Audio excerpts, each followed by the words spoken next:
کیا آپ جانتے ہیں کہ تحریک لبیک پاکستان کے سربراہ علامہ خادم حسین رضوی کا مسجد کی چٹائیوں سے کارزار سیاست تک کا کٹن سفر کیسا تھا؟ تو دوسری جانب علامہ رضوی کے بدترین نظریاتی حریف سلمان تاثیر کی سید عطا اللہ شاہ بخاری اور علامہ اقبال کے گھرانے سے کیا قرابت داری تھی؟ ویل چیئر پر بیٹھ کر اقتدار کے مسلط نشینوں کو للکارنے والے مذہبی اور سیاسی رہنما حافظ علامہ خادم حسین رضوی چلنے پھرنے سے معذور کیسے ہوئے تھے؟ قاضی علم دین شہید کی تحریک میں خون پسینہ بہانے والے ڈاکٹر ایم ٹی تاثیر کے اکلوتے بیٹے سلمان تاثیر پر مذہبی دشمنی کے فتوے کیوں لگائے گئے؟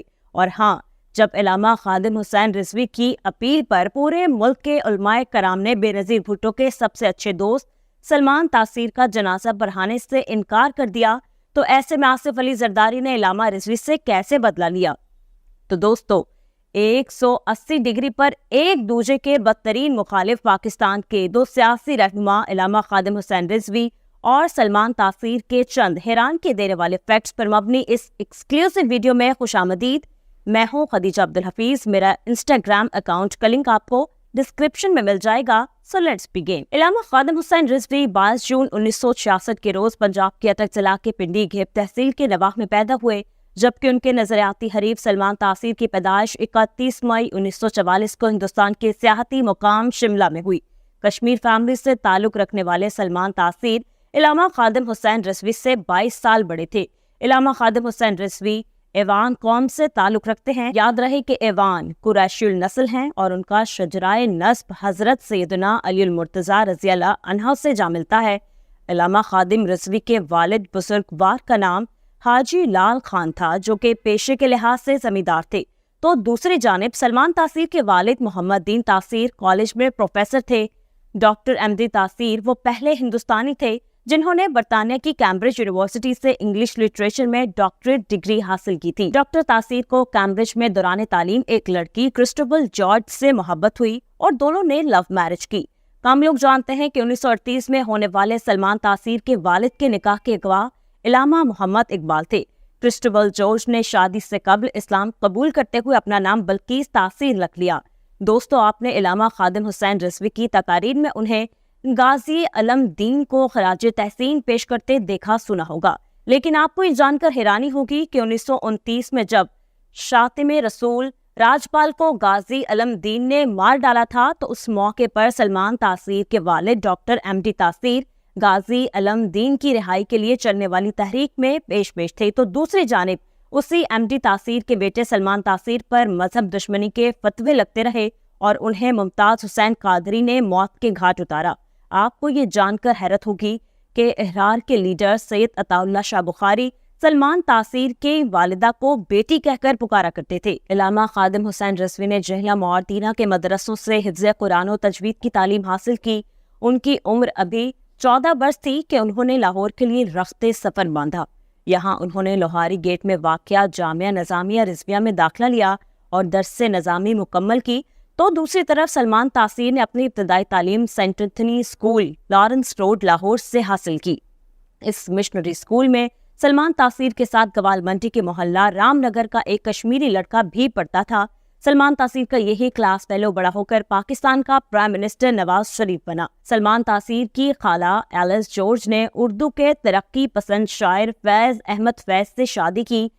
فیض کی صاحبزادیاں منیزہ ہاشمی اور سلیمہ ہاشمی سلمان تاثیر کی خالہ زاد ہیں، جبکہ پیپلز پارٹی کے سابق ایم پی اے میاں یوسف صلاح الدین اور قاسم ضیاء سلمان تاثیر کے رشتہ دار ہیں۔ پاکستان تحریک انصاف کے وائس چیئرمین شاہ محمود قریشی کی بیوی میاں یوسف صلاح الدین کے چچا کی بیٹی ہیں۔ یاد رہے کہ میاں یوسف صلاح الدین علامہ محمد اقبال کے سگے نواسے ہیں۔ خادم حسین رضوی نے 1994 میں اپنے چچا کی بیٹی سے شادی کی اور ان کے 2 بیٹے اور 2 بیٹیاں پیدا ہوئیں۔ بیٹوں کے نام حافظ محمد سعد اور حافظ محمد انس ہیں۔ حافظ محمد سعد رضوی اپنے والد کے جانشین اور تحریک لبیک پاکستان کے امیر ہیں۔ سعد حسین رضوی کچھ عرصے تک لاہور کی کوٹ لکھپت جیل میں قید بھی رہے۔ رواں برس ہونے والے انتخابات میں سعد رضوی نے اٹک میں قومی اسمبلی کے حلقہ NA-50 سے چودھری شجاعت حسین کی بھانجی ایمان طاہر کے خلاف الیکشن لڑا، جس میں وہ تقریباً 92,000 ووٹ لیتے ہوئے ہار گئے۔ سلمان تاثیر نے 2 شادیاں کی ان کی پہلی شادی یاسمین سہگل جبکہ دوسری شادی آمنہ تاثیر سے ہوئی۔ ان کی سب سے بڑی بیٹی شہربانو پاکستان کی مشہور فیشن آئیکن اور ڈیزائنر ہیں۔ دوسری صاحبزادی صنم تاثیر کا تعلق بھی فیشن ڈیزائننگ سے ہے۔ سلمان تاثیر کی تیسری بیٹی سارہ تاثیر جیولری ڈیزائننگ سے وابستہ ہیں اور وہ زیورات کے ایک انٹرنیشنل برانڈ کی آنر بھی ہیں۔ سلمان تاثیر کے حوالے سے بتایا جاتا ہے کہ ان کا لائف سٹائل بہت اوپن تھا اور وہ پبلکلی شراب نوشی کرتے نظر آتے تھے۔ وہ اپنی اہلیہ اور بیٹیوں کے سامنے بیٹھ کر شراب پینے کو معیوب نہیں سمجھتے تھے۔ سلمان تاثیر کے بڑے صاحبزادے کا نام شان تاثیر ہے۔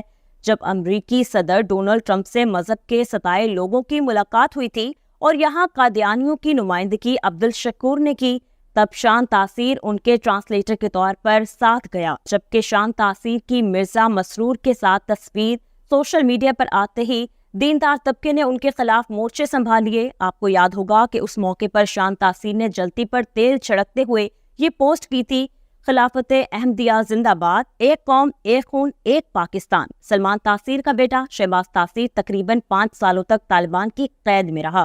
ماہین غنی کو طلاق دینے کے بعد شہباز تاثیر نے گزشتہ برس اپنی دوسری شادی مشہور پاکستانی ماڈل نیہا راجپوت سے کی۔ ان کے تیسرے بھائی کا نام شہریار تاثیر ہے۔